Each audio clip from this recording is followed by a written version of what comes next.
Tepat pada November 2021 terjadi sebuah peristiwa yang cukup memanaskan panggung politik dunia. Peristiwa tersebut terjadi ketika Rusia mulai menempatkan 100.000 pasukan di perbatasan Ukraina. Beberapa pakar menyebutkan bahwa apa yang telah dilakukan Rusia tersebut bisa saja memicu terjadinya Perang Dunia Ketiga. Lantas, kenapa itu bisa terjadi? Jadi kurang lebihnya seperti ini. Semua dimulai ketika Vladimir Putin, selaku orang nomor 1 di Rusia, mengajukan beberapa tuntutan kepada NATO.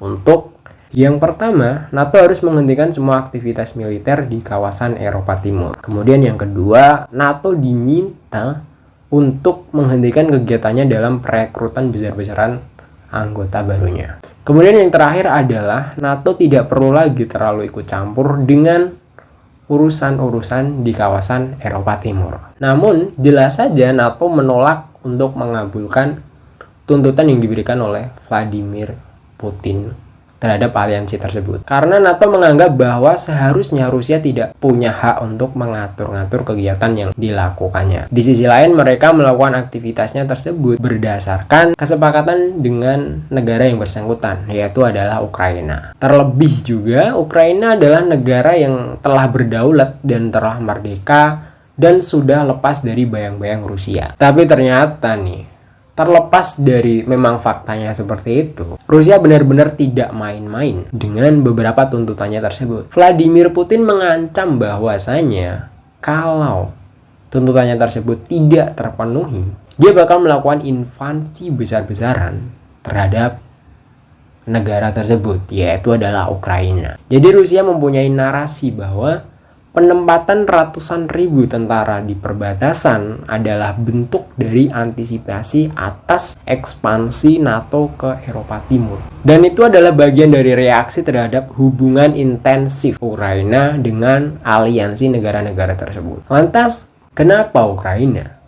Kenapa Rusia juga? Dan apa hubungannya dengan NATO? Nah, untuk menjawab beberapa pertanyaan tersebut, mungkin kita harus sedikit melihat ke belakang, sekitar di abad ke-12. Jadi, pada abad tersebut berdirilah sebuah kekaisaran yang bernama Kekaisaran Kiev Rus. Nah, kekaisaran inilah yang menjadi cikal bakal bangsa Slavia, yang termasuk di dalamnya adalah Belarus, Ukraina, beserta Rusia. Singkat cerita, akhirnya nih berdirilah Kekaisaran Rusia, di mana kekaisaran ini menjadi kekaisaran terbesar ketiga setelah Kekaisaran Qing di Cina, kemudian juga Britania Raya di Inggris. Nah, kemudian pada abad modern kekaisaran Rusia berakhir dan berubah menjadi Uni Soviet. Setelah Perang Dunia Kedua berakhir, Barat menilai bahwa Uni Soviet adalah ancaman dunia yang baru berdasarkan dari kekuatan dan berbagai macam aktivitas dan tindakan yang dilakukannya. Amerika dan Barat khawatir bahwa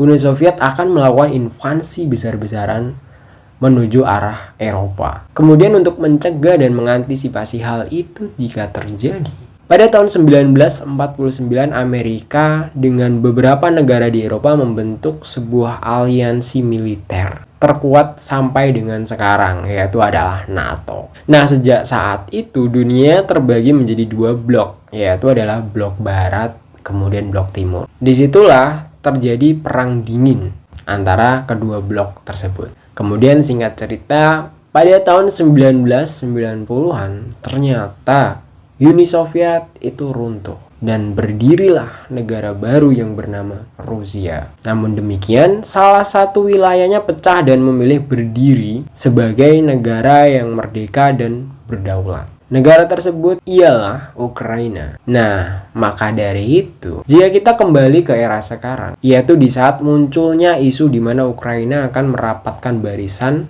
untuk menjadi bagian dari anggota NATO, pastinya menjadikan Putin naik pitam dan berencana untuk melakukan invasi militer besar-besaran dengan tujuan untuk membawa kembali Ukraina sebagai bagian besar wilayah Rusia seperti pada saat era Uni Soviet kala itu. Dan sebenarnya peristiwa yang berlangsung akhir-akhir ini bukan terjadi secara spontan begitu saja. Ini adalah imbas dari rentetan peristiwa yang terjadi selama beberapa tahun terakhir. Pecahnya wilayah Uni Soviet pada tahun 1990, di mana Ukraina telah menjadi negara yang berdaulat. Namun demikian, negara tersebut masih berada di bawah bayang-bayang Rusia. Kemudian pada tahun 2004, terjadi revolusi di mana rakyat Ukraina menuntut untuk Ukraina harus benar-benar keluar dari bayang-bayang Rusia. Akhirnya revolusi ini mengantarkan seorang presiden baru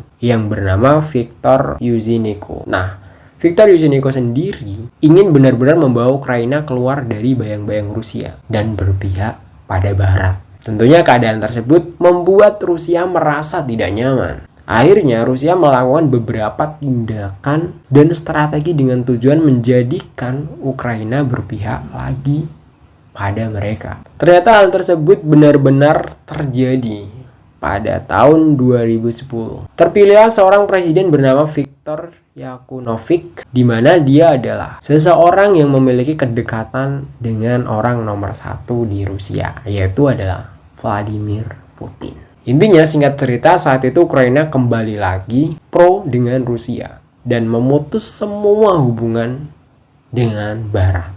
Karena hal tersebut pastinya Rusia dan Vladimir Putin merasa senang kan ya. Namun di sisi lain, rakyat Ukraina merasa tidak senang dan tidak setuju dengan keberpihakan negaranya tersebut kepada Rusia. Oleh karena itu revolusi besar-besaran kembali meletus pada tahun 2014. Imbas dari revolusi tersebut mengakibatkan kekosongan kepemimpinan pada negara tersebut. Oleh karenanya, hal tersebut dimanfaatkan Rusia untuk mencaplok secara paksa daerah yang menjadi bagian wilayah Ukraina, yaitu adalah Crimea.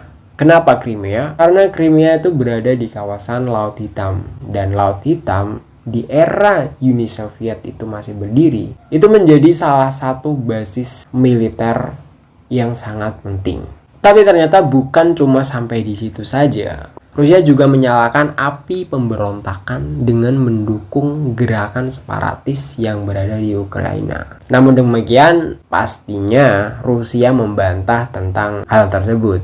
Mereka menyebutkan bahwa gerakan separatis itu adalah sukarelawan. Nah, itulah beberapa tindakan yang dilakukan Rusia terhadap Ukraina setelah Ukraina merdeka sampai dengan sekarang.